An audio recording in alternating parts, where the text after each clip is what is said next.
and the state of play of the entire West Asia region, as well as wider geostrategic concerns, have shifted drastically. Iran and Russia are out of play. A generally reviled regime in Syria has been ousted, and that's not CIA propaganda for those of you who think it is. And the future of Syria is uncertain. This has been an unfortunately divisive issue, but one thing we can all agree on is no one expected, even HTS, based on observable facts on the ground, that a nearly 200,000 man army with Russian air support would be defeated by small arms within a week, with very few actual engagements. We'll be getting into some fog of war theories about why that might have happened later, i.e. not fighting, receiving stand-down orders, desertion, etc. So I'm taking the L on that, and perhaps thinking that regime change wasn't a Western objective may have been pre-October 7th thinking, where U.S. policy was to, quote, accept the unacceptable when it came to Iran and its proxies, i.e. containment of an entrenched Assad regime, and also the former Mossad byline, better the devil you know than the demons you don't. However, this was a great opportunity for a land grab, and that's what the IDF is doing right now. Buffer zones. And as you know, I've resisted the narrative that this was all a Western-backed plot, mostly because it's reductive and robs the Syrian people of any agency or legitimate grievance against their government. Based on open source assessment, well, it was a doozy, the prediction that the Assad regime would be able to resist for months, or at least contain the advance into Aleppo. But these things do happen. So here's the ex-head of Mossad, Britain's foreign intelligence service, on that. How much of a surprise? Sorry, not Mossad, MI6. Britain's, okay. Woo, off to a crazy start. Do you think this was to us, particularly our intelligence services? Well, I think it was a surprise to everyone, Trevor. It probably came as a surprise to Tahrir al-Sham, the group you're calling HTS, which have been the main rebel group involved in this march on Damascus. I don't think they expected to go so far, so fast. I think we're all surprised at how the regime forces have just completely collapsed, even those most loyal to the regime and closest to the regime. So yes, it is a surprise. It's not a failure of intelligence. It's a surprise to everyone. Do you think that, what did it tell us about, we've just been discussing the Russians and also the Turks. Do you detect the hand of Turkey in this? Well, Turkey certainly has a close interest in this. The Tahrir al-Sham isn't the group that was closest to the Turks in terms of cooperation and training and supply, but Turkey has a very close interest. I think things have moved in a very favorable direction for Turkey, and I think they will be the most interesting and influential country in the region now as the various opposition groups come together to try to have a consensus about how a new regime comes into play.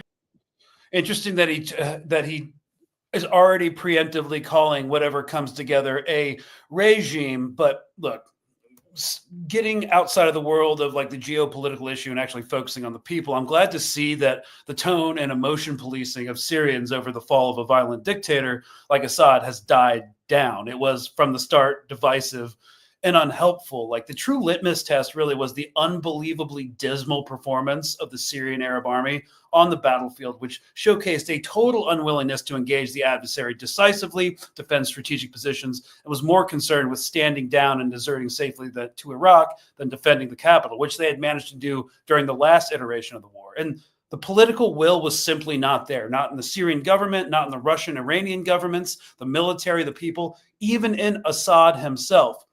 And propagandists, again, on mainstream media, were not even forecasting this lightning success. And they folded faster than the Afghan National Army to the Taliban. And I suspect that the Russians and the IRGC knew this would happen, given that the U.S. military, when I was in, knew that the ANA would instantly fold to the Taliban all the way back in 2009. So they cut their losses. So the ability of Iran and Russia to prop up a failing regime apparently exceeded capacity. At any rate, those who are saying that the axis of resistance is dead are perhaps being overtly gloomy about regional prospects. In the short term, a lot of people are concerned about chaos, the potential balkanization of Syria between competing geopolitical interests and expanding Israeli occupation. In the long term, though, no one really knows, but things will progress rapidly. And if you lament the triumph of imperialist forces in the region at this juncture, you must also recognize that Assad, all atrocities aside, was way too soft on the bourgeois and merchant classes within Syria, and could have tried to carry out popular economic and social reforms to have people feel more of a stake in the Syrian state. But he didn't, being a tyrant. Remember, he was in power for over a decade before the US began its maximum pressure sanctions on Syria. And there was an entire dynasty that could have eschewed corruption and cronyism, but it didn't. Again, history didn't start on October 7th, and it didn't start back in 2011 either. And I would say this is my didactic op-ed piece that a collective liberation movement predicated on the oppression and displacement of so many millions probably isn't going to work out. And it certainly didn't in this case. It's true that the Palestinian cause is in a very bleak place at the moment. We'll soon see what the Syrian people have to say about that. And, you know, to really get into what's going on in Syria and the dynamics that, you know, we as outsiders who don't have much experience in the region want to get into, we're going to jump right in.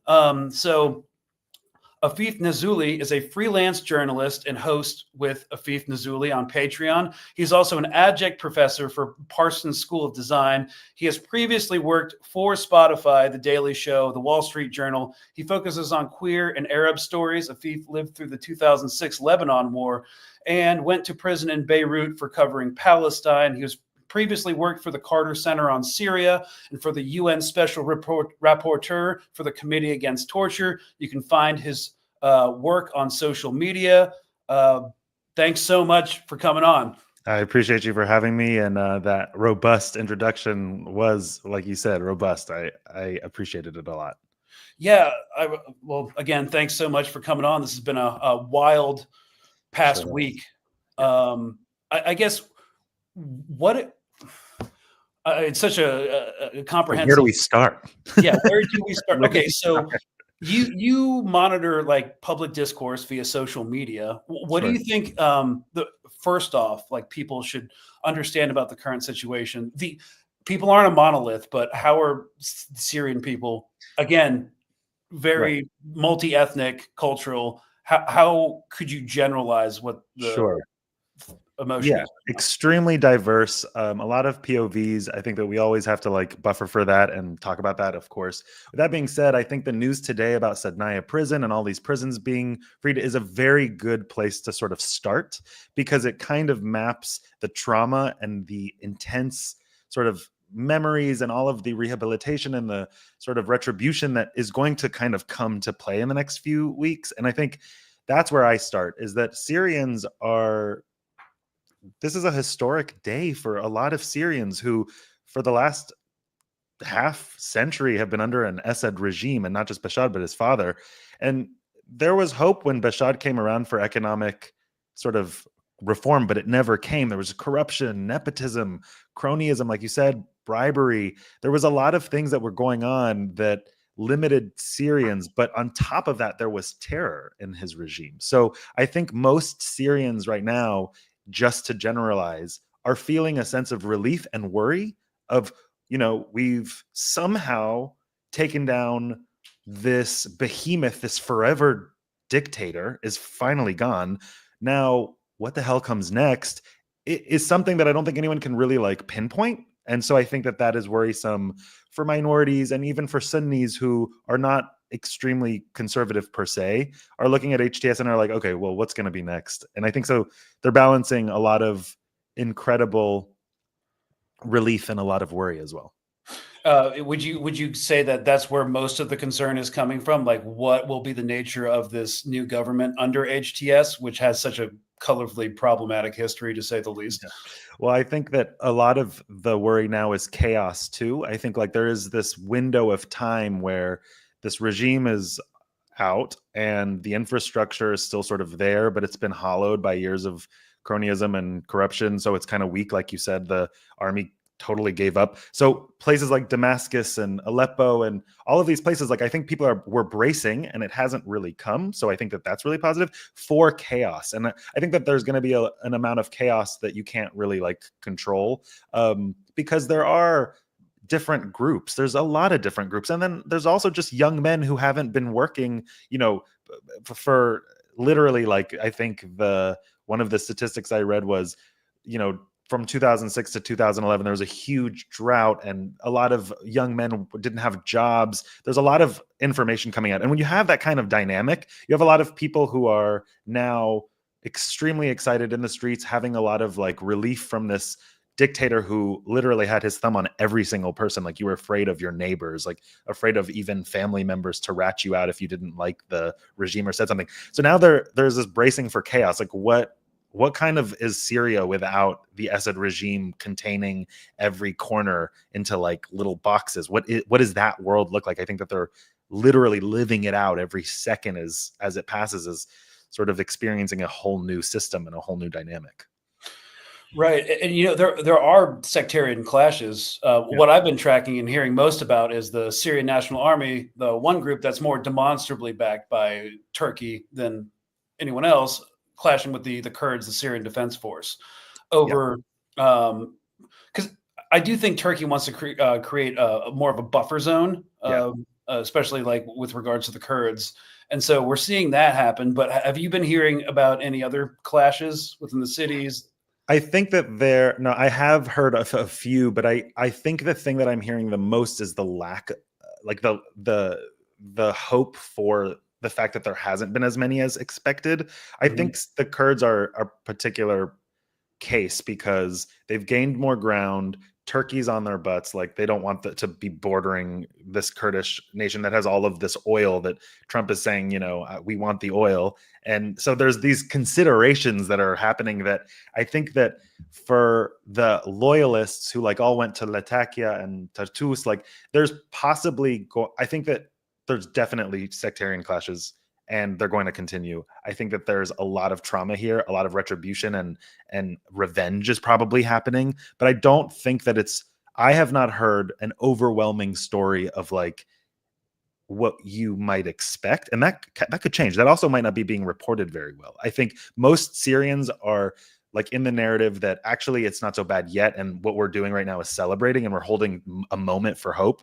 Like, we're holding a moment for like this resistance to the Assad regime. And we're holding this moment, this window of time right now of feeling positive despite the amount of like, the likelihood of things going left any second, I think. So what have you heard exactly other than the army and the Kurds? Has there been other stuff that you've heard?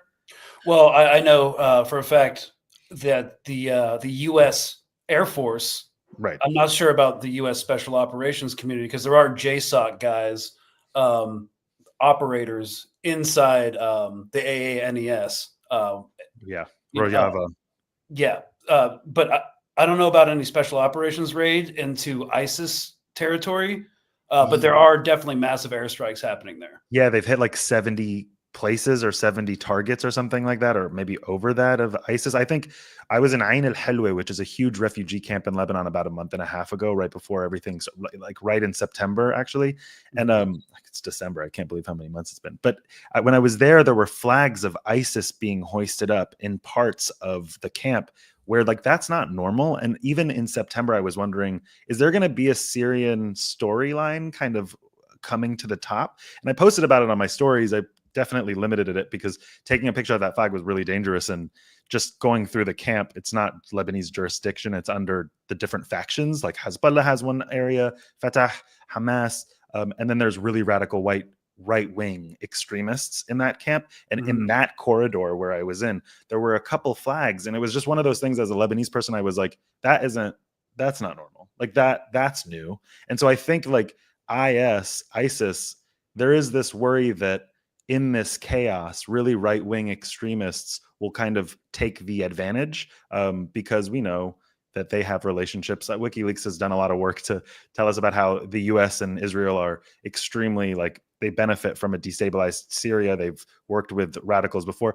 ISIS has like 2,500 people right now. They could grow. They might not grow because maybe HTS is a really good alternative that's not as right wing, and it's kind of giving the same sort of Sunni, the same sort of Sunni value system in some ways. And I don't want to like call them, I don't want to call ISIS Muslim, but this concept that they're the sectarian force to be reckoned with. Well, the US is bombing them, and it seemed like they had been growing in some ways. And now there's this dynamic in Syria that could give them more room. And they are by far very different than any of these other groups, right? Like they are extreme in ways that I think we can worry about HTS becoming. But the way that HTS has sort of forwarded itself, it's trying to say it's changed a lot. So I think right now, like the chaos window is one we're in, and we just don't know what happens next. Right. And with regards to HTS, the second they started having political aspirations, they did this whole campaign to distance themselves from Al Qaeda and the Islamic State. However, their leader, al-Jolani, he was literally a deputy for Abu Bakr al-Baghdadi, which is crazy. Yeah. He started Nusra, right? Like I've interviewed these guys. I spent some time on the Syrian border in Lebanon and in prisons with these two social workers, and I've done a lot of work with really right-wing extremists. They're the same people. It's like Trumpism. It's like it's an ism. When I say they're the same people, I mean like the concept that this guy has changed a lot is definitely politics to me. Like I don't see how he could have really shifted. I think politics is a really good motivation to change, actually. I think a lot of groups have done that before. That's an important factor to weigh. Like him having a political shift and stance, understanding the pragmatism could be a good thing. It has to be a good thing, because him being connected to Al-Qaeda or like Nusra is ISIS. That's ISIS like level caliphate. That's like really, impossible behavior to sort of negotiate with. Like there's nothing you can do with that. Right.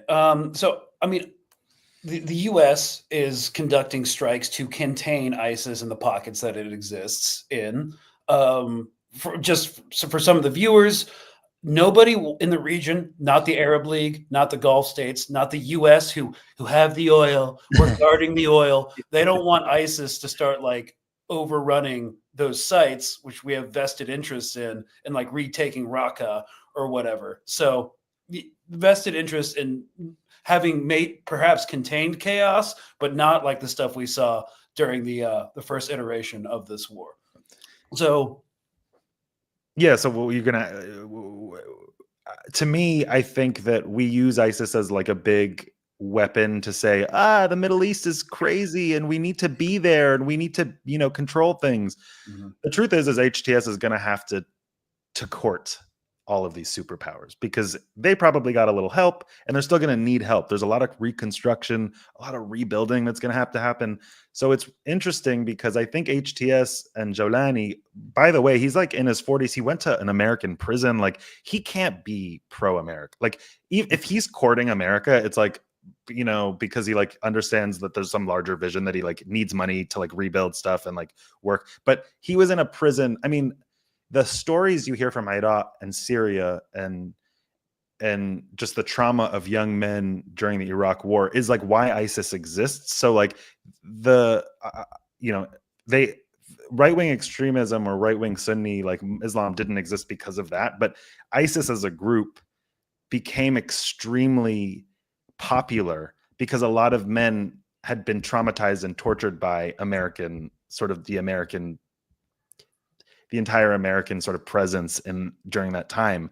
And so I think what's interesting now is HTS comes from that ilk of men, but is doing this thing that even Hezbollah did from the 80s, which is that they governmentalize. They like figure out that they need to do other things really quick. So you can look at HTS as where they were governing in northwest Syria, and there was the SSG. They're like representatives of something called the SSG. It's not a great, I mean, I don't think their governance is great. They like had it's taxes. For the audience. Sorry, Yeah, for the audience, that's the like transliterates to the Syrian Salvation Government. Yeah. So it's inherently religious. Yeah. technocratic. It's like a caliphate of like in some ways. I think that Christians and minorities in under HTS will be able, like there is a world where they like create a Muslim sort of we say caliphate, but maybe it will be something else, something lesser than a caliphate. But there are ways in which minorities can be okay. There are ways in which that this can work out. But I think when you look at the SSG and you understand that they were like governing 4 million people or something in 2023 already, they had like systems. They weren't great. Like people were living in bad conditions, and there was like, there were taxes and there was subsidies coming from the government, but it's not like the governing structure was great. They're going to need to collaborate, and they're going to need a lot of money, which means that whatever comes up in the next few weeks is unknown, because it's going to be like, who's giving them aid? Like, how is the US and Europe coming in and giving them aid? And what does that look like? And what is that money? Or if it's coming from Qatar or wherever it's coming from, does that money, Turkey, what does that money have, what's the word? Like strings attached. And what do those strings become? Right. And so we could definitely like shift to outside interference. Before we get into that, Syria has been at the mercy of great power politics for a very, very long time. How concerned, like, I wouldn't try to rank it, but like how aware and conscious and concerned are a plurality of people in Syria about Western and even like renewed Russian or Iranian interference? I think like when you think of the Syrian experience, I think it becomes like you get into sectarianism, because I think like these superpowers have this 1 or 2 steps removed, and then they have these proxies that like really represent them and like are the personhood of the, you know what I mean? Like if you're Hezbollah and you're walking around Syria as a Shiite militant coming from Iran or coming from Lebanon or coming from Iraq, what you are to these people in Syria are like another sect with a gun who's kind of occupying this area. So like we are very aware of Hezbollah's force and formidability against Israel. And that is one narrative that is true. And that when we say force, we don't mean that they beat them, but just the fact that they were up and fighting for a year and have done a very, I guess, a job that no one else would do, right? Not many people else would do. And they, in some ways, did their best and did a pretty good job given what the differentials in power. But to people in Syria, that's not what Hezbollah is. Like Hezbollah is something else. It's a narrative that's more local. It's that they're, walking around. So Hezbollah becomes a representative of Iran. I think the dynamic that was in Syria was so bad that I think most people are like, at least now there's a new dynamic. And Iran and Russia, Russia is also doing a lot of imperialistic stuff in Syria. So it's like when you think of anti-imperialism, it's really like hard to pick a side, because actually every side in the Arab world usually is getting patronage from outside forces that are usually imperialistic, whether they're Turkey or Iran, more local, or far away like the US or Europe. The ultimate thing is that the way Syrians look at it, or any Arab might look at it, is that on the ground, you're experiencing the representatives of these superpowers, these proxies. And so that could look like a Shiite fighter with Hezbollah. It could look like ISIS that looks, that's being funded by some outside source. Maybe it's a CIA situation, or Saudi. Qatar. Yeah, Saudi. Like you can tell that like men with guns are not just local. They go from local guys with money coming from somewhere and some agenda. And so I think that, I speak with reasonability here, because there's a lot of different kinds of men with guns doing this kind of stuff. And so it runs the gamut with sectarianism. But the fact that there are not pro-Assad regime checkpoints and prisons and fearing for your own sort of safety every minute of your life is I think, it's obviously an improvement. So that's where I think the superpower relationship, like when you're thinking about what Syrians think of superpowers, they're probably aware that HTS couldn't have done this without some outside help. They're probably aware that Israel is going to try its best to like come in, do what Israel does, and do what it was doing before while Assad was there anyways, which is occupy, strike. They're aware of the fragile balance that they're on and what all the players are. I don't know if that answered your question, but it's so complicated. It's hard to like feel satisfied. Right. No. And also, everyone has their own opinion about this stuff. But I have the Syrians that I have been talking to over the past few days. They would definitely be like, okay, now Iran's gone. Now Russian imperialists are gone. Now we only have NATO, Turkey, and a guy said a term that's been cropping up more, neo-Ottoman. Neo-Ottoman is real. That is, yeah, totally. And then, of course, the U.S. is always going to be there, and Israel's always going to be there. But I think the impression I've had with who I've talked to is like, Assad gone, awesome. Russia gone, awesome. Iran gone, awesome. Who's next? So there's, and I know a lot of my more left-wing friends would be like, based on theory, Russia is not capable of imperialism. I was like, well, I did my military service in Central Asia. There's a bunch of Uzbeks and Tajiks and Kazakhs who would disagree with you. Totally. I mean, it's a different, it looks different, but it is really just imperialism. I mean, they did a lot of work. So there's some elation over that. I know, I know, of course, HTS could go either way. They could either try to be more accepted politically, like the Taliban have tried to rebrand in Afghanistan, for instance. They're struggling to do that, but they're making an effort. So maybe we could see that from HTS, or they could double down. But since we've talked about that, I was hoping to move on to something that's, of course, existed in the region forever, and that's Western interference. Here's Biden's remarks. The Middle East. After 13 years of civil war in Syria, more than half a century of brutal authoritarian rule by Bashar Assad and his father before him, rebel forces have forced Assad to resign his office and flee the country. We're not sure where he is, but there's word that he's in Moscow. We will engage with all Syrian groups, including within the process led by the United Nations, to establish a transition away from the Assad regime toward independent, sovereign, independent, I want to say it again, sovereign Syria, with a new constitution, a new government that serves all Syrians. And this process will be determined by the Syrian people themselves. And the United States will do whatever we can to support them. We will remain vigilant. Make no mistake, some of the rebel groups that took down Assad have their own grim record of terrorism and human rights abuses. He, of course, it's important to point out that he never has explicitly named HTS as that.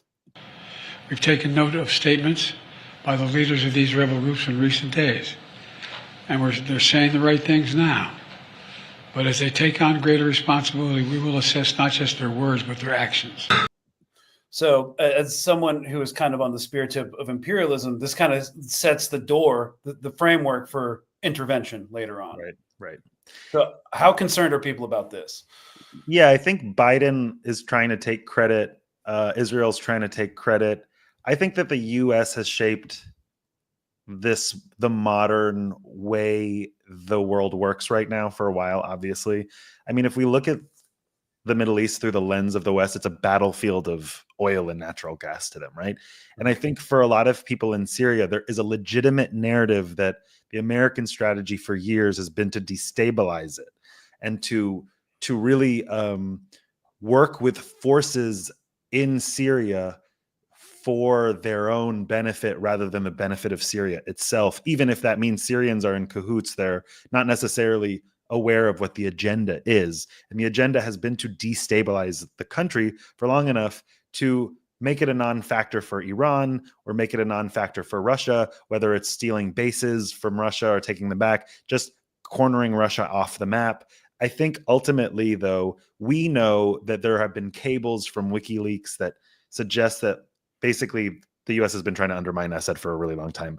I mean, the problem with the U.S. is that they have presidents like Biden who can't even say Bashar al-Assad's name correctly. Like, if you can't even say his name correctly, I don't mean that as there's no jest here. Like, he said Bashir. Like, it's one of those things. It's like you have so much power and no understanding or knowledge of like the Syrian sort of street. So with that much power and so much influence, without having any actual authentic understanding of what's going on, you get a bunch of chaos because the destabilizing is the goal. It's not destabilizing for some certain agenda. I don't think the U.S. can govern Arabs the way that people assume. Like, I think we might take their money for our agenda, but I think historically it's not very easy to put a puppet regime that's just going to work and do everything for the US, and it's just going to be like really soft and easy. So I do think people are a little worried. I think they're worried that HTS might,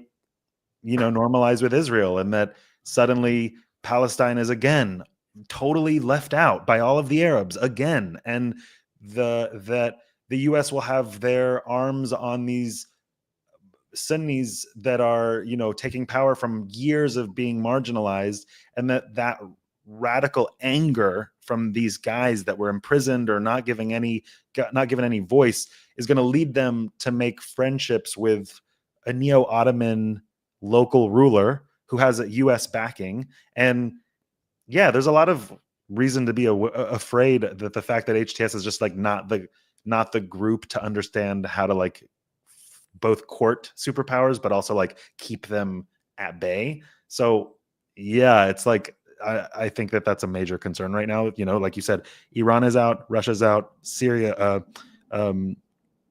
Hezbollah's out, and Assad is out. But like, what about the rest of the cohorts of Turkey, who's now got a lot of power, the US, who's got a lot more power, Israel, who's definitely going to benefit from this? We're not done with those superpowers kind of meddling, for sure. Right. And so I guess the normalization is like a big concern within the context of, I would say, Lebanon and especially Palestine. So with Lebanon, the U.S. Well, let's start there. The U.S. is trying to like prop up the Lebanese government and embed itself in that, and embed itself in the military. We're going to start sending advisors. We're going to start like trying to get the Lebanese military up to snuff where they could like maybe challenge in like 15 years Hezbollah.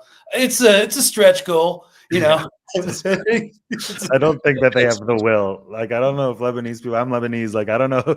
We don't have it in us. Like, Hezbollah has it in them. Like, they have a reason to be there and reason to be pissed. And I don't know. We'll see about the alien. But sorry, go ahead. No, and so they're building that monstrosity, that new embassy monstrosity in Beirut, which is kind of like a really like monarchical symbol of power. It's like, okay, guys, you can be more subtle if you want. So they're going to try to get the Lebanese government more powerful politically, for Hezbollah. Also, now that the axis of resistance pipeline from Iran, through Iraq, through Syria to Lebanon is gone, they basically consider Hezbollah like off the board, at least as a regionally for the moment.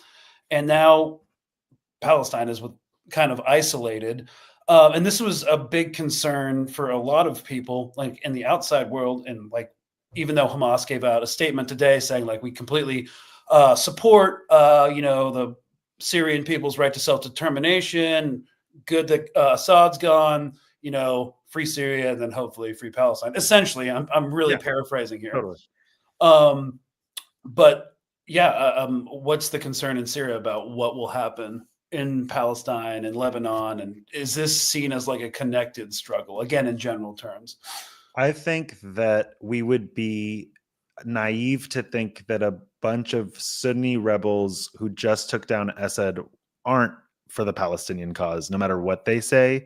I think that they probably are. I think most Arabs look at Palestine and think that, it's clear, like there's an oppressor. They've been butchering Palestinians for a long time. I think that the fact of the matter is that these Sunni rebels and Hamas have more in common than Hezbollah and Hamas did. And I think that that's hard for us as an American group here to see because of the news and the fact that, these rebels are definitely going to be like, we have no problem with Israel, because they cannot open up a front with Israel right now. Like, that is not what they're trying to do. They're trying to stabilize the country and figure out what the hell comes next.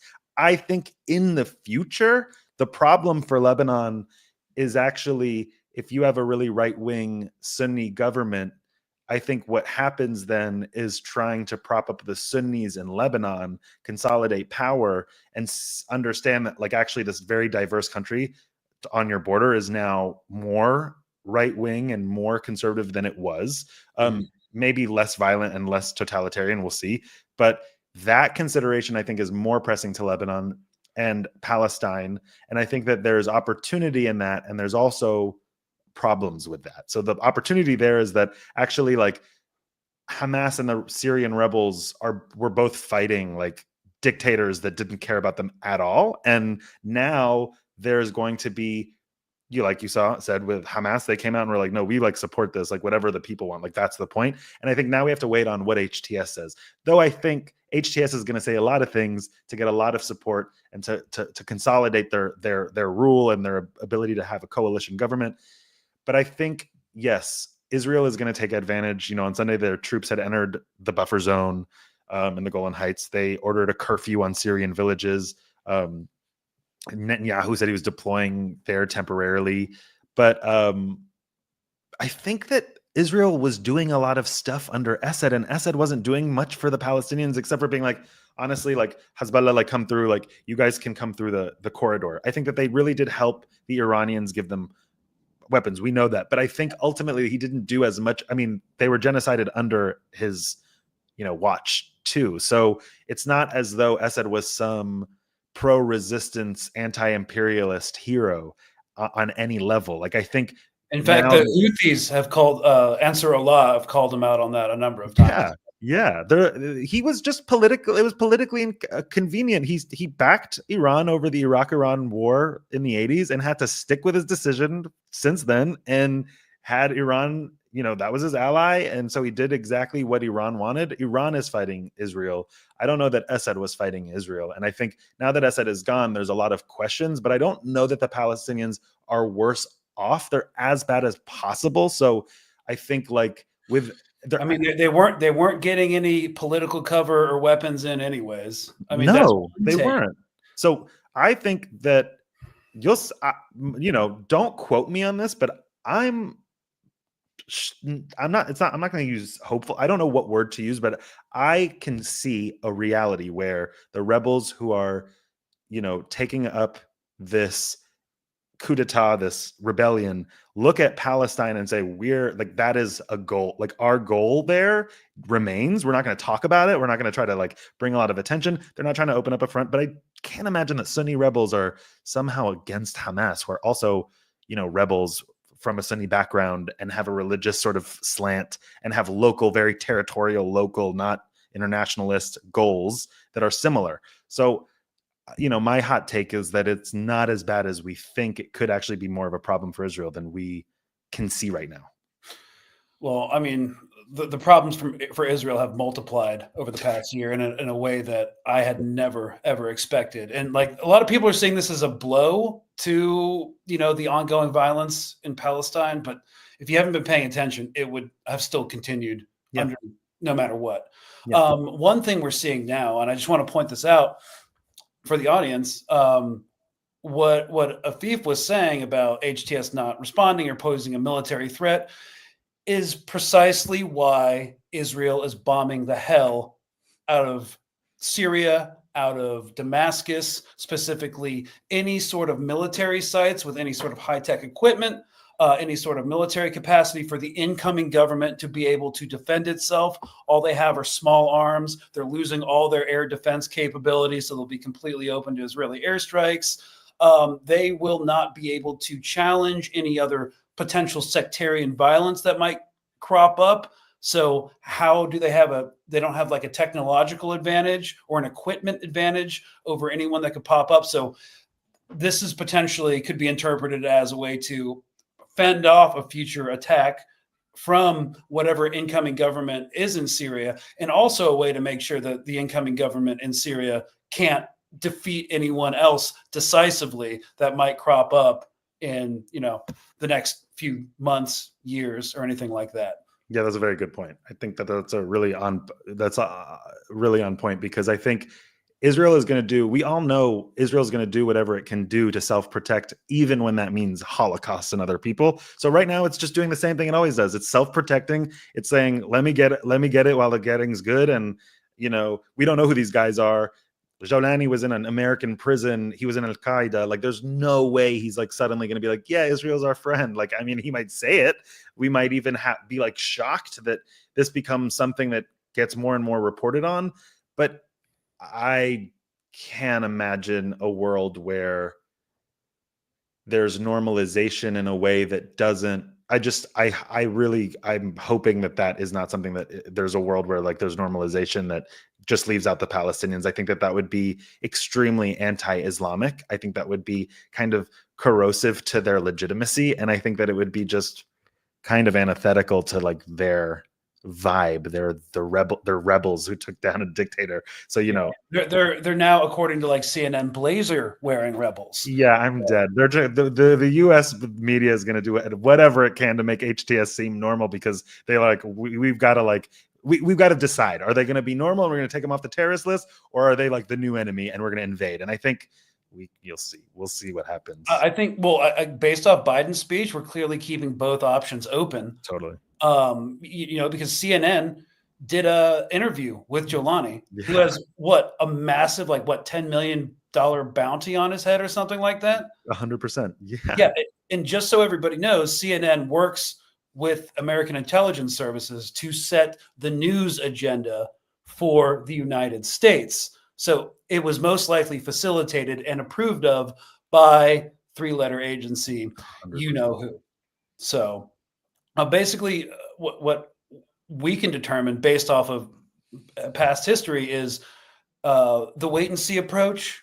Are we going to go in? Are we not? We don't want to go in, but we will if we have to, which is slightly more calibrated.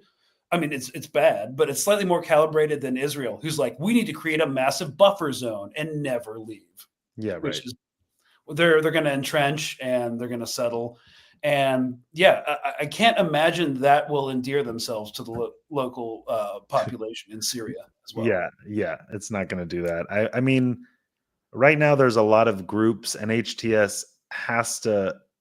It's going to have to command the respect of people who are not looking for a caliphate, people who are not necessarily looking for a place where minorities can't be fully supported. So I think that is the mentality he understands, or else I think we would be looking at a different situation right now. And I think ultimately HTS, in my view, is doing whatever it can to keep all the options open, and everybody else is looking at them and understanding that and keeping the options open right now. And I think that's actually scary because you just don't know who they are actually and what they might become. But I mean, they have given Turkey. Turkey is now the winner of this little situation. Turkey becomes the winner. Whatever Turkish sort of foreign policy goals exist are going to be sort of like the presiding ones for now. I think it's interesting that Turkey did this because it kind of means maybe Turkey and Russia are no longer in cahoots. What does that look like? Well, I mean, they have to always be in cahoots because they do agree on some other things in terms of policy. They do have a tumultuous history. Turkey, as of right now, says that Crimea belongs to Ukraine, but they are a regional power that's very close to Russia. They'll, and then again, I just wanted to say at the end, we won't get into in this episode, but maybe next episode, a lot of backroom deal stuff seems to have happened that could have been at play. Assad, didn't he just do a massive tour of the Arab League as well? So that's a major influence. Also, Trump is incoming as the president. He wants to end the war. Maybe potentially, this is just a hypothetical. Russia would surrender a footprint in West Asia and then be able to keep the Donbass or something in Ukraine. Right. Also, Iran, it is the champion of the axis of resistance, but it is still a government responsible for itself and its own people. And the new president, Pezeshkian, has telegraphed that he wants a better relationship with the West. And also he wants a relief of sanctions. He wants to see if what he can get from Trump. One of the main reasons Operation True Promise 3 hasn't happened yet. So there's a lot of things going on around this as well. And the entire dynamic has completely changed in a matter of weeks, in a matter of a week. And it's completely wild.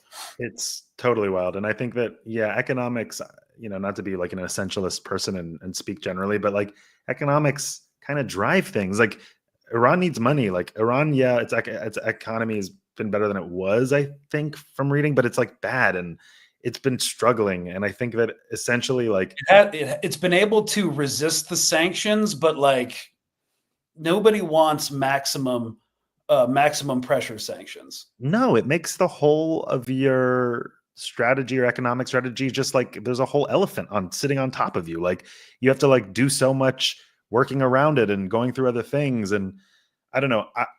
I'm hopeful that this takedown of Assad can really shake stuff up and put the Middle East back into the like sort of power, into the hands of the majority, the collective, which I think Syria is giving a lot of hope. Like it's giving me a lot of hope to imagine that like resisting works and that actually essentially you can dream for long enough and do the thing that you need to do to take down the brutal dictator. And now we're just sort of at a state building situation. It's like, does it go civil war? Does it go state building? And I think with does it go puppet government? Does it go puppet government completely? Yeah, puppet government completely is just an awful thing to think about because it's possible, but Jolani just doesn't seem like he's going to go down that way, but I could just be wrong. Like, he just, what do you think about him being sort of doing that? It takes a certain person to like join up with the Islamic State and work directly under Abu Bakr al-Baghdadi. Yeah. But it could be just like a sociopath and be like, okay, I don't do head choppings anymore. I do political power and self-aggrandizement and stuff. Yeah. That's, and if it serves the people, so be it. But I don't know. As an outsider, like I don't really have any emotional beyond basic human empathy attachment to Syria. I almost fought in Syria when I was in special operations, but I got out because honestly, the whole war made me uncomfortable. Really? Yeah. And I also got into college at the time. But beyond that, yeah, he's just not a guy I would trust, even because like the people who are like championing the fall of Assad and the U.S. intelligence apparatus are not hopeful for him either. No, it's not. This is about like, listen, if this person was in an American prison, worked with Baghdadi, started Nusra Front, like this man is angry, has like an extreme agenda in the name of God. There's supremacy here. Like literally, like you can just like sort of siphon things out that are similar to Israel. Like, why is ISIS in Israel? Why are ISIS and Israel similar? They're both colonizers. They're both imperialists. They both think that they're, God's chosen. They think that they have a reason on earth to create a kingdom that is for their people only. I think if a guy comes from that kind of mentality, he's ungovernable. But I also kind of think that he could be like a political mastermind, like not necessarily a sociopath, but someone who's like, all right, like I am angry and I believe in all this stuff, but this isn't going to work. Like ISIS really shat the bed last time. Like they got totally beaten. We need to do something different than that. And he said publicly that he's not for international violence or global jihadi violence. I think he's very territorially focused right now. And I think that bodes well because what we need is HTS to not have the biggest voice. We just need them to be one of the voices because what we don't want to admit is that with democracy in the Middle East, you get a lot of religiosity.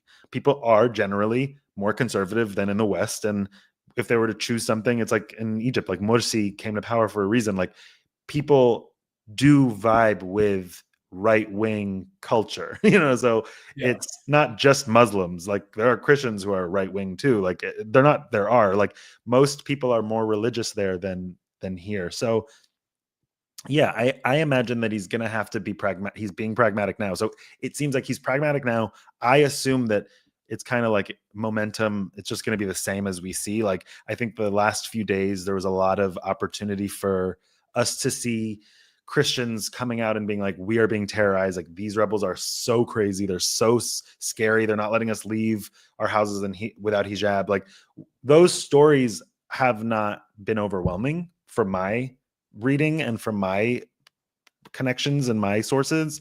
So with that, all I read from that is a pragmatism that could in the end be completely reversed as they solidify power. that's not a lie. Yeah. Not a lie. Like could be completely reversed. Completely. No, You're right. but I mean, I definitely did want to do this episode because like so much in our space that was like pro-Palestine is just like really unnecessarily like doom and gloom. And I think a lot is being missed, especially like actual Syrian voices and people with actual like a ton of experience in the region that weren't necessarily pro-Assad, because enough people hated that guy to have a flawless, well, not flawless, but like one of the easiest coups I've ever seen. So, yeah, I think that people in the West who have come to understand Palestine don't realize how much even those who are a part of the resistance access are a part of the problem too. Like the Palestinian people in Gaza are not a part of the problem. Maybe some of the representation and the leadership can be, but certainly Assad and Iran are big parts of a problem here. Like they're not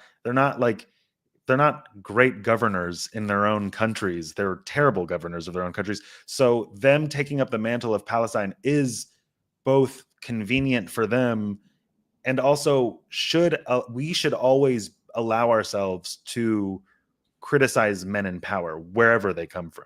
And I think ultimately, if you have a read on the Middle East, you understand that like you got to keep your political cheering for the people, and like that's it. And like everyone else, as the moment they like have a sort of gun or a political title, they're up for criticism. And that includes our faves. You know what I mean? That includes your faves. That includes everybody. Because if you're not doing that, the problem for Arabs becomes, for people like me who are citizens of the region, is that the governors are bad and we didn't criticize them enough. And if there was more political voicing from people who, there might be some refining. And I think that that's important. So, people understood Assad is bad and Palestine should be free. Like you can have those two feelings can exist at once. Yeah.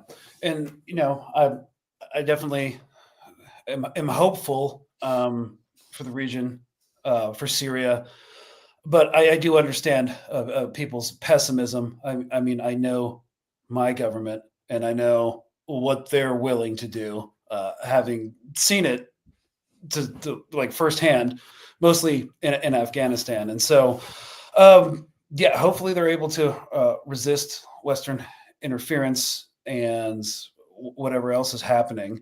And of course, Israel is going to remain a problem on the border. Like the fact that they're like taking so much land for a buffer zone, like the Golan Heights is already a friggin' buffer zone.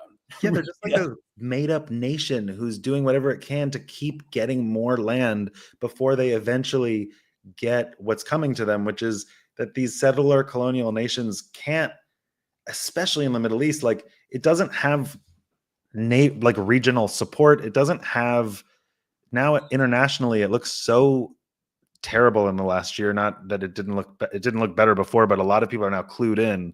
Yeah, Israel's just fake, and it's going to do whatever it can to keep, in compensation of its fakeness and its settler colonialist like dynamic, it's going to do whatever it can to get more land before it gets less land.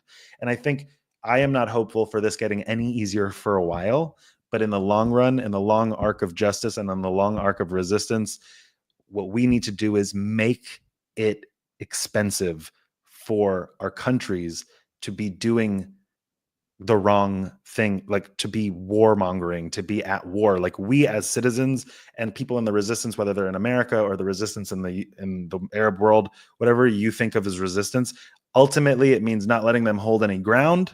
And it also means making shit expensive. That is what resisting looks like to me, is like making what you can expensive for those who are imperialists so that they lose money imperializing, and also not allowing them to hold ground, which for us looks like making it expensive and making them lose stake, lose monopolies. I think in the Arab world that looks different. And, I won't comment on the resistance there because I'm here. Yeah. Well, there was a cultural shakeup recently. in Manhattan. Was it Tribeca where the CEO got shot? It was. I thought it was no. It was near Central Park. It was Because he disappeared in Central yeah. He Park. said yeah, and now he's Luigi. Luigi has been named. This Yeah, happened. and I do think this is an important dynamic when it comes to the overall system, because we've been seeing a massive spike in class consciousness where like leftists were looking at libertarians and libertarians were like looking at conservatives and being like, huh? Like Spider-Man. Yeah. And of course, now that we saw instant results, right? The Blue Cross Blue Shield repealed one of their more abhorrent abhuman policies. So what Palestine has done is kind of like woken so many people up to the reality of their material existence within this like capitalist, and therefore imperialist, increasingly fascist system. Yeah. So, and we don't necessarily even have the worst of it, because the US obviously is way worse to outsiders and the way it imperializes other groups outside of the US. But there is no clearer takeaway from this last year than the late stage capitalists having robbed us of everything and trying to feed us a marketing plan where we're just killing, like where they're just sort of, their agenda is to make us convinced that their corporate sort of world view is good for us. I think in the last year, we've just realized, like with Palestine, that we've been tortured and abused, and we saw it in a sort of manifestation with Palestine that is undeniable. Yeah. And it's basically been a massive education for everybody. We usually do a Q&A, but we might have to skip. Well, we got a couple minutes left. Someone said, talk too much. I know. Bashir was a great doctor on DS9. Yeah, that guy on Star Trek Deep Space Nine. Yeah, that guy's cool. Okay.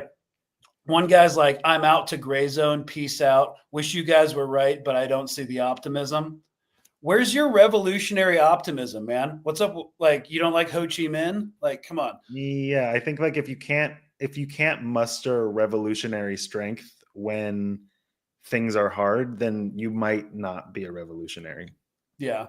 But you can go be sad at Gray Zone. I mean, I do watch that, but like, it's all like doom and gloom. There's like, anyways, that's not what I'm trying to do. That's not been my platform since the beginning of the genocide. Yeah. What's the point of doom and gloom? We've got to build some sort of new dynamic. We don't have to be, toxically positive by any means, but we need to build new things.